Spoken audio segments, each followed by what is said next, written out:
ভিডিওটা দেখলেন সেখানে দেখা যাচ্ছে যে কোয়েল মল্লিককে আশপাশের মানুষরা নাকি চোর চোর বলে স্লোগান দিচ্ছে এবং এটা হয়েছে তৃণমূলে যোগদান করার পর এবং সেই পার্টি হেরে যাওয়ার পর। এই ভিডিওটা পুরোটাই ফেক, কারণ তৃণমূলের সদস্য হওয়ার পর কোয়েল মল্লিকের এই ভিডিওটা ছিল না।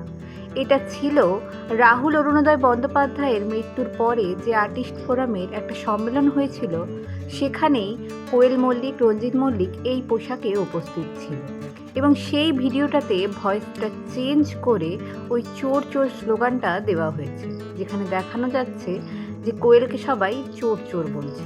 কিন্তু এরকম এখনো পর্যন্ত কোয়েলের সামনাসামনি কোনো ঘটনাই ঘটেনি।